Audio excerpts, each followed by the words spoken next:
तो जिज्ञासा होती थी बछड़ा देगी या बछिया देगी। क्यों? अगर बछड़ा पैदा होता था तो मेरी माँ तुरंत कहती थी, क्योंकि मेरे छोटे गांव में मिठाई नहीं मिलती, जब बाजार जाके बतासे लेके आ। और हम गांव के लोगों को बतासे बांटते थे बछड़ा पैदा होने पर। क्यों? क्योंकि वो 1.5 साल का होके हमारा हल चलाएगा, अथवा हमारी रहट चलाएगा, अथवा हमारी बैलगाड़ी चलाएगा, अथवा हल चलाएगा, अथवा कोल्हू चलाएगा, इतने ही उपयोग है इसके, अथवा दाएं करेगा, तो हमारे पैसे बचा दिए। बछड़े का ये तक महत्व था कि शाम को, रात में, दिन में गाय ने बछड़ा दिया, रात को मैंने अपने घर पे ढोलक बजते हुए देखी है, सोहर के गीत गाए जाते थे, जैसे अब पुत्र पैदा होने पे होते हैं। इसके अलावा यदि किसी का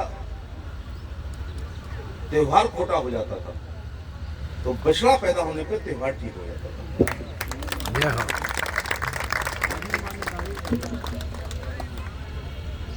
अचानक क्या हुआ?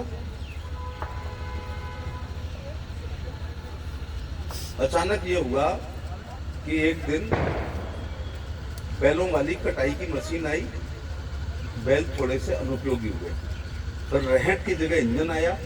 रहट पूरे दिन में 1 बीघा सिंचाई, ट्यूबवेल आधा घंटा में 1 बीघा सिंचाई,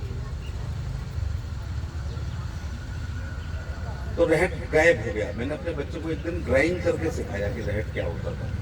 ड्राइंग से जैसे बाल्टियां होती थी, ऐसे घूमती थी, पानी डालती थी, और आधा पानी तो रास्ते में फैल ही जाता था। फिर मड़ाई भी बताई कि ऐसे ऐसे गेहूं डाल दिए, फिर बैल चार चल रहे हैं ऐसे। 7 दिन में होता था वो पैर कहते थे हमारे गाँव में, और भूसा इतना बड़ा बड़ा। फिर मैंने एक वाला हल देखा है, लकड़ी का एक हल, एक फारा, एक कुंडी जोतता था। फिर एक दिन तेफारा आया लोहे का, तो बैलों की संख्या कम हो गई।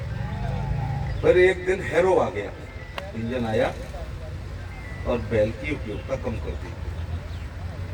हम गन्ने का कोल्हू चलाते थे बैल से। फिर एक दिन क्रेशर आ गया, तो कोल्हू ढूंढना पड़ रहा है, बैल वाला तो है ही नहीं है।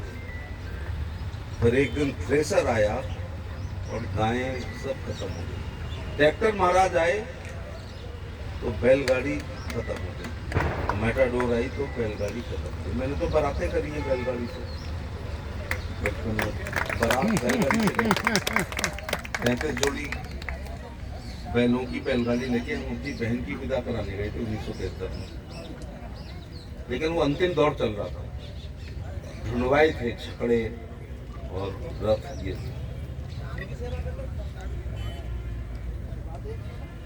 बैल इतना महत्वपूर्ण होता था कि हम गरीबों पे 2 बैल नहीं होते थे तो एक बैल हमारा और एक आपका, ऐसे हमने हल चलाया। हम आपका खेत जोताएंगे, आप हमारा जोताएंगे।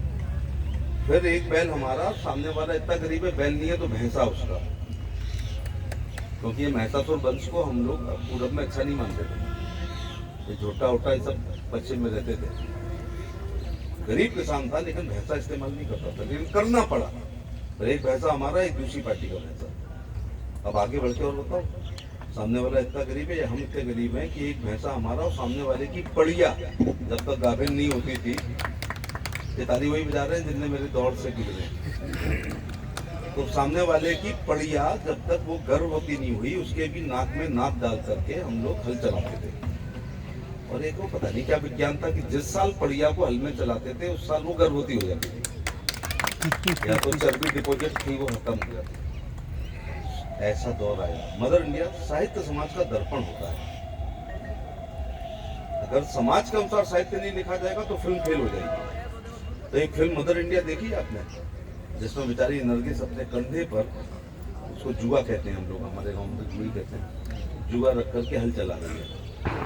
संजय दत्त जो है मेरे हम उम्र हैं, कहीं मिलेंगे तो मैं कहूँगा तुम्हारी माँ ने बड़ी गरीबी के दिन काटे हैं, तुम चाहो तो आगरा से मैं तुम्हें 10,000 बैल दे सकता हूँ फ्री ऑफ कॉस्ट, ट्रांसपोर्ट का खर्चा तुम्हारा रहेगा। इस देश में पोमेरियन कुत्ता कम से कम 5,000 का है, लेकिन नंदी महाराज -500 रुपए के हैं, क्योंकि मैं एक सनातन हिंदू धर्मावलंबी हूँ, मैं नहीं छोड़ना चाहता बछड़े को। तुम ले जाओगे तो मैं 500 रुपये और दे दूंगा कि भैया ले जाओ। अभी से ये है, ये दिस इज द रीजन। गाय तब छोड़ी जाएगी जब पियाना बंद करेगी, दूध देना बंद करेगी, तो छोड़ेंगे। आप चौंक क्यों रहे गाय को छोड़ने में? अम्मा भी तो छोड़ रहे हैं हम लोग, अम्मा भी छोड़ रहे हैं। रामलाल आश्रम चलते हैं, देखते हैं अम्माओं के क्या हाल है। पहले मैं सोचता था निधि की जिनकी शादियां नहीं होती हैं वो बेचारे बुढ़ापे में रहते होंगे, या जिनके संतान नहीं हुई ना, ऐसा नहीं है। बहुत अच्छे घरों की माएँ निराश्रय वो वृद्धाश्रम में, क्योंकि अब स्पेस चाहिए, जनरेशन गैप हो गया है। आप अप टू मार्क नहीं हो, देखने में सुंदर नहीं हो, दिन भर बड़बड़ाती हो, वहां जाके रहो। तो गाय छोड़ने पे मुझे कोई ज्यादा अचंभा नहीं हो रहा, माँ ही छोड़ी जा रही है। और कलयुग ने तो अभी अभी शायद थोड़ा सा कुछ रखा है पैर, 5300 साल में भी तो पूरा पैर रखना बाकी है। तो क्या होगा? ये है इसका कारण। जो आधी आबादी है नंदी महाराज हैं, और मैं अध्यक्ष जी आपकी बात से सहमत नहीं हो पाऊंगा। आप मुझे पूरा कितनी कन्विंस करो कि गाय से ये हो जाएगा, गोमूत्र से हो जाएगा, पेशाब से हो जाएगा, ये पेस्टिसाइड बन जाएगा, ये गौ काष्ठ बन जाएगी, मैं भी सब जानता हूँ। ये अगरबत्ती बन जाएंगी, ये गमले बन जाएंगे, आत्मनिर्भर नहीं हो पाओगे। और जो उत्तर प्रदेश सरकार ने मेरी समय 1 करोड़ रुपए दे करके मैं गौशाला बनवाता था, 1 करोड़ 20 लाख, जहाँ शमशाबाद में देखा ना, रास्ते में मैंने बनाई है, फतेहाबाद रोड पर, तो मेरे कार्यकाल की है। श्यामानंदन सिंह जी को मैंने गौ सेवा आयोग का अध्यक्ष बनाया था, उससे वरिष्ठ भाजपा कोई है नहीं है यूपी में, संभवतः उसके बाद आप होंगे। नहीं, मैंने तो बनाया था एक कमिश्नर को, राजीव गुप्ता को, जो आगरा के कमिश्नर थे, बड़े भारी लोग भक्त हैं और बहुत थ्योरी लेके चलते हैं।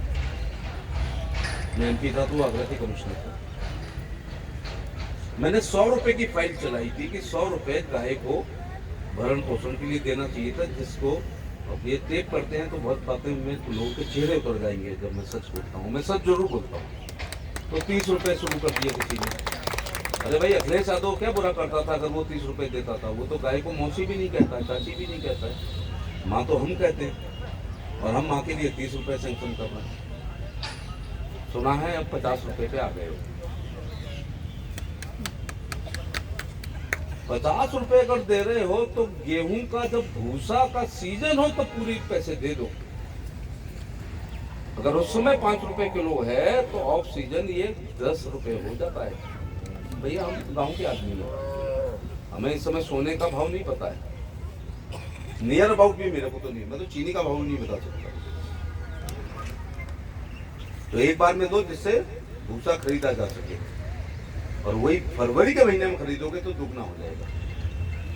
नंबर 2 बात, एक बड़े पदाधिकारी ने कहा, आपने अंग्रेजी में कहा, और वो सुना, जीने के लिए खाना और खाने के लिए जीना। मैंने कहा सब सुना है, तो हमें उन्हें जिंदा रखने के लिए खिलाना है, खाने के लिए जिंदा नहीं रखना है। मैंने कहा मैं आपकी बात से असहमत हूँ। जिस दिन धोखे से मेरा डिनर नहीं हो पाता है तो रात में फ्रिज खोलता हूँ और कुछ खा करके तब नींद आती है मुझे।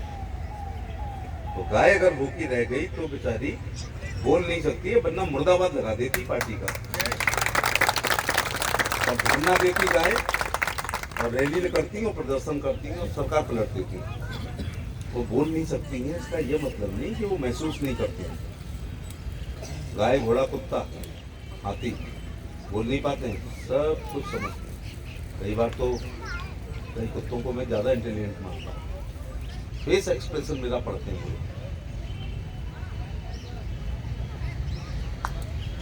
अब ये तो हो गए कारण, रोना रो लिया। निवारण मेरी समझ में, मैं आप अपने रास्ते पे चलो, लेकिन मेरी बात अगर देश के मुख्यमंत्री मान लें तो दूध की नदियां ना बहा दूं तो राजनीति छोड़ दूंगा 4 साल के अंदर। अभी कायदे ताली लगा रहे, अभी तो निवारण बताऊंगा। कृत्रिम गर्भाधान के द्वारा वर्गीकृत वीर्य के इस्तेमाल करके अपनी गाय का गर्भ धारण कराना ही समस्या का समाधान है। और वो समाधान ये है, आप अपनी रखना साहब की पहल से आप बिजली पैदा करते हो। ये जमीन पर उतारना भी बहुत कठिन काम है, बहुत कठिन काम है। आपके पास थ्योरी है, मेरे पास व्यवहार है। आप अपने रास्ते पे चलो, हमें अपने रास्ते पे चलना पड़ेगा। और अभी मैं स्वीकृत नहीं कर पाता हूँ, संस्कृति करता हूँ। जिस दिन स्वीकृत करने की पावर आ जाएगी ना, उस दिन ना नक्शा बदल दूँ देश का। दूसरे मामले में, इसी मामले में क्या, अब बताइए, हम अपने जमाने में कोई बड़ा आदमी, किसी भी जात का होगा, जमींदार टाइप का आदमी, अपने उन्नत किस्म के बछड़े को, जिसका ठाटा वाटा ठीक होता था, रंग रूप ठीक होता था, उसको हम साण बनाते थे। क्यों? ये समाज के काम आएगा, गाय को गर्भ धारण कराएगा। हमारी गाय जब हीट पे आती थी तो मेरा बड़ा भाई रस्सी पकड़ के आगे, मैं पीछे डंडा लेके इस गांव गया। हाँ भैया साण है, सुबह तो दिखाई पड़ा था, दो दिन तक। दूसरे गांव जाते थे, तीसरे गांव जाते थे, कोई जीपीएस थोड़े लगा था साण के। ऐसे मैंने अपना बचपन गुजारा है। तब उस आदमी को पुण्य मिलता था कि ये उसने अपना 10-5 हजार का नुकसान करके अपने बछड़े को साण बनाया है, जो समाज के काम आ रहा है। अब सब लोग पुण्य कमा रहे हैं। अब आप नरक में जाओगे यदि आप अपने बछड़े को छोड़ोगे और उसका बधियाकरण नहीं करोगे, तो और नरक में जाओगे। क्योंकि वो आदमी मारेगा, वो रिक्शा पलटेगा, वो गाय को बीमार कर देगा, समझ रहे ना आप क्यों कर देता है? वो गाय को घायल कर देगा। जिसको हम खस्सी करते थे वो इनएक्टिव रहता था, और जो साण होता था वो एक्टिव होता था, एग्रेसिव होता था, गुस्से होता था। जब हल चलाना है, रेड चलाना है, तो हमने साण से क्यों नहीं चलाई? तो साणों से हल क्यों नहीं चलाया? उखाड़ के ले जाते, वो हल वल तो पता नहीं चलता। इसलिए उनका बधियाकरण कर देते थे बचपन में, जिससे वो पैसिव रहे थे, हमारे कब्जे में रहे। अब्बल तो किसान छोड़े ना, और छोड़े तो बधिया करके छोड़ दे, जिससे वो खराब किस्म के बच्चे ना पैदा करें। और आज ही अखबार में पढ़ा है कि साण ने एक आदमी को मार दिया। सूचना के अधिकार में पूछोगे तो चौंक जाओगे कि साणों से कितने लोग एक दिन में मरते हैं। एफआईआर नहीं होती तो इसका ये मतलब नहीं है, एफआईआर नहीं होती साण के खिलाफ, लेकिन तस्करा पड़ता है कि मेरे भाई को साण ने मार दिया, तो पंचायतनामा करके पोस्टमार्टम कराने का कष्ट करें, जिससे मुआवजा मिल सके। आ जाएगा, आप पूछ लो, आपकी जिम्मेदारी। आप सूचना के अधिकार में पूछ लीजिएगा कि उत्तर प्रदेश में अब तक कितने लोग मरे हैं। समाधान ये है कि गाय का वर्गीकृत वीर्य का मतलब है सेक्स सॉर्टेड सीमन से। जो मैंने अपने कार्यकाल में, मैंने जिंदगी में कुछ अच्छे काम किए, उसमें मुझे एक लगता है कि आयुष्मान कार्ड जो 70 साल की फाइल चलाई, प्रधानमंत्री को पूरा करे, लेकिन शुरुआत कराई, 70 साल के आदमी को आयुष्मान कार्ड मिलेगा। दूसरा, सेक्स सॉर्टेड सीमन को मैं अमेरिका के कंपनी को लेके आया। उससे अगर आप अपनी गाय को गर्भ धारण करेंगे तो 90% बछिया ही पैदा होगी। अब आपको तो क्या होगा, नंदी महाराज नहीं पैदा होंगे तो सड़क पर आवारा पशुओं की संख्या हम आधी कर देंगे। हम गाय को तो छोड़ेंगे, लेकिन 10 साल बाद छोड़ेंगे, लेकिन हम बछड़े को 2 महीने बाद तो आधी आबादी कम कर दी, क्योंकि हम बछड़ा पैदा ही नहीं होने देंगे। नंबर 1, तो दूध की नदी कैसे बहेगी? 3-4 साल में हर किसान के घर के आगे एक बछिया होगी, और ऊपर से वो साहिवाल की होगी, या वो थार पारकर की होगी, या वो हरियाणवी की होगी, अथवा गिर की होगी, अथवा पूरब की वजह से शामिल करना पड़ा गंगा तीरी होगी। मैं जर्सी के बहुत खिलाफ हूँ जी, ये हो, आई एम डेड अगेंस्ट, क्योंकि ये माता के मूत्र में जो कैंसर विरोधी तत्व दिए हैं, ये हमारी देसी गाय में दिए हैं, ये मेम साहब को नहीं दिए हैं। हमारे गोबर में, गाय के गोबर में जो तत्व हैं वो विदेशी गाय में नहीं है, इसलिए वो आंटी नहीं कहते हैं, माँ कहते हैं। माँ और मौसी। तो बछड़ों की पैदावार कम कर दो, माने 10% रह जाएगी, और गाय 90% होंगी। ऊपर से वो उन्नत किस्म की होगी, 15 लीटर, 20 लीटर, 12 लीटर वाली। बोलो दूध की नदी बहेंगी। गौशाला अस्थायी समाधान है। जितनी देर ये कार्यक्रम चला, इतनी देर में जितनी गैया ब्याई होंगी, उनमें आधे बछड़े और आधी, अब बोलो कैपेसिटी आपकी गौशाला की बढ़ गई।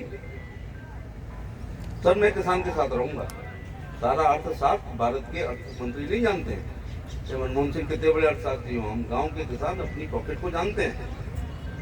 मेरे पास 5 बीघे जमीन है, 2 फसल करूंगा, 2 बार खेत जोतूंगा, 2 बार 3-3 दिन खेत जोतने के लिए मैं 365 दिन बैल रखूं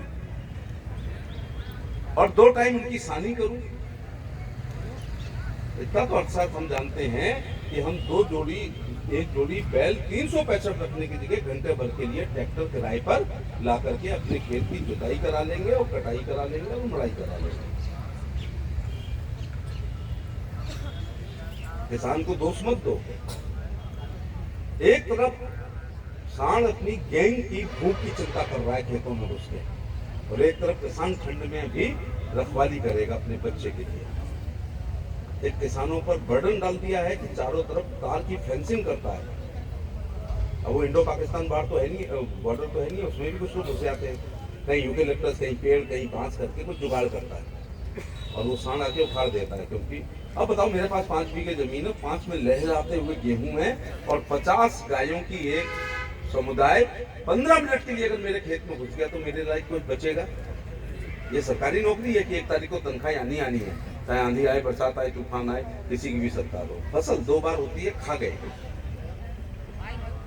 कुछ लोग कहते हैं फिर भी अब अन्न ज्यादा पैदा हो रहा है, ये गौ की कृपा है। भाई फालतू की बातें मत करो। जोत बढ़ रही है, फर्टिलाइजर ज्यादा डाला जा रहा है, इसलिए पैदावार बढ़ रही है, ना कि इसलिए बढ़ रही है कि गाय की कृपा हो गई है।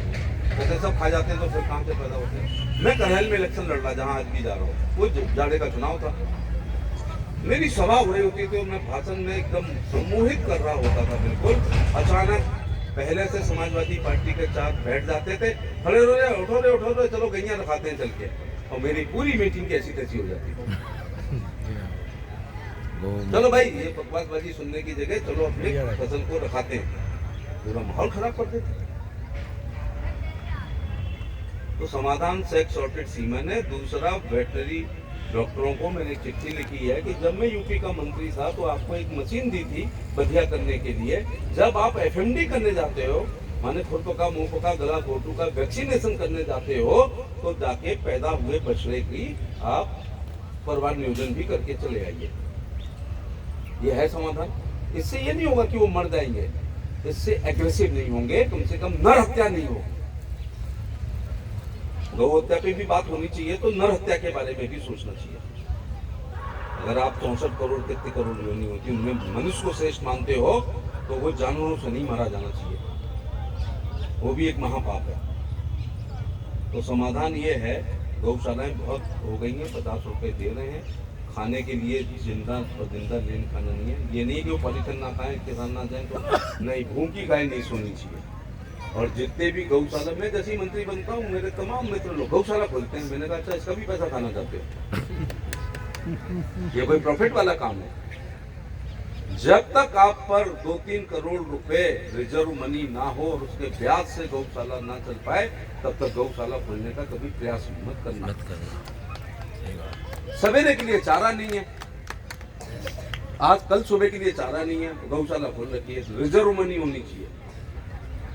वो ठीक है, मैं विज्ञान का छात्र हूँ, उससे ये बनना है, उससे ये बनना है, उससे मीथेन जो भी होना, उससे रसोई गैस बन जाएगी, उससे बिजली जल जाएगी, उसकी खाद बहुत काम आएगी। शायद आपने ही बताया था कि यदि गाय के मूत्र को खेत के चारों तरफ डाल दो तो नील गाय नहीं घुसती। संभवतः आपने ही मुझे ऐसा बताया था। लेकिन कुल मिलाकर समाधान ये है, और 144 करोड़ आबादी है इस देश की, एक धर्म को छोड़ के, 1.5 धर्म को छोड़ के सभी गौ भक्त हैं, तो क्यों न एक गाय को हम गोद लेते हैं? समस्या का समाधान एक गाय का और एक कुत्ते का जितना खर्च है लगभग, क्योंकि इस गाय से दूध नहीं लेना है, इनको जिंदा रखना है। पहली रोटी बन रही है या खत्म हो गई? गौ भक्त हो इसलिए बन रही है, चले हम दूसरे मोहल्ले में, यहाँ आई वही है सिलेक्टेड लोग। पहली रोटी गाय की, दूसरी अंतिम वाली कुत्ते की बनती थी। अरे गौ भक्त बैठे हो इसलिए बन रही है, बंद हो गई है। हाँ बंद हो गई है। अरे यार, पति से तो पूछती हो 2 खाओगे या 3 खाओगे, फालतू घर में, हाँ भाई तू कितनी खाएगा, बेटे से तुम कितनी खाओगे, तुम कितनी खाओगे, 2 2 6 6 का आटा मूंद लो। पहले कभी रोटी गिन के आटा मलता था कभी? अब बताओ कभी मड़ा है? अब ये मेरे को ज्ञान सिखा रही है। यहाँ पर गौ भक्त आए हो इसलिए तुम्हारे घर में बन रही होती, लेकिन बंद हो गई है। वो क्या, पेडिग्री कुत्ते खाते हैं आजकल। पेडिग्री से सस्ता है गाय को पालना, वो भूसा और वो खाएगी। तो मैं माफ करना, में भाषण दिए, मेरा सबसे प्रिय विषय है, इसलिए मैं करहल जाना था, मैं यहाँ आ गया।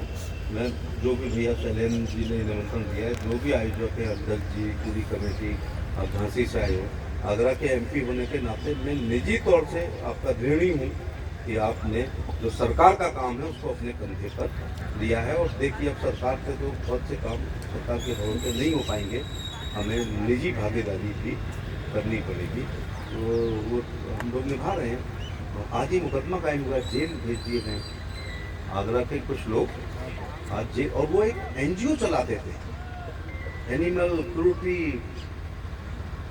प्रिवेंशन कमेटी, और वहीं पर एनिमल क्रूल्टी हो रही थी, जेल भेजा है ना। आज मैं अखबार पढ़ रहा था, नगर निगम ने मुकदमा लिखाया और जेल भेजा है। और वही लोग विदेशों से पैसा लाते हैं कुछ लोग एनिमल्स के नाम पर। वैसे तो हर प्रकार की रिश्वत महापाप है, लेकिन गाय का जो पैसा खा रहा है उससे कमीन आदमी इस धरती पे कोई दूसरा पैदा ही नहीं है। तो गाय का भी खा रहा है, कोयलों का पैसा खा रहा है, लड़कियों के कन्यादान के लिए जो सरकार दे रही है उसमें से कमीशन मांग रहा है, तो उससे ज़्यादा नीच नराधम नाम की कोई दूसरा हो ही नहीं सकता है। तो हमसे भी जितनी पतन पुष्पम सेवा होती है करने की कोशिश करते हैं। हम आगरा को क्यों ना एक आदर्श शहर बना लें कि हमारे यहाँ एक भी गौवंश ना दिखाई चले। आगरा चैरिटेबल शहर है। हम कैला देवी जब 10 लाख लोग जाते हैं तो राजस्थान की धरती पर हम एक दिन में पहुँच जाते हैं, फतेहपुर सीकरी, और जैसे ही हम थानवा पहुँचते हैं राजस्थान शुरू हो जाता है। जो कहते हैं देवो भव अमरगनी पधारो हमारे देश, लेकिन कैला देवी के भवन तक, नहीं ठीक कह रहा हूँ, कैला देवी के भवन तक अगर भंडारे चलते हैं वो हमारे आगरा के चलते हैं। 10 लाख लोग केजरीवाल ने जब भगाए मध्य प्रदेश का, आपका झांसी, ललितपुर, बांदा, जालौन, चित्रकूट और छतरपुर, दमोह, टीकमगढ़, हमारे यहाँ से गुजरे एक्सप्रेस हाईवे। 1 लाख जूते चप्पल हमारे शहर के लोगों ने सड़क पर रख दिए थे कि पहनो, क्योंकि 200 किलोमीटर चल के आए थे गरीब लोग। और एक एक आदमी को 10-10 आदमी ने खाना पूछा।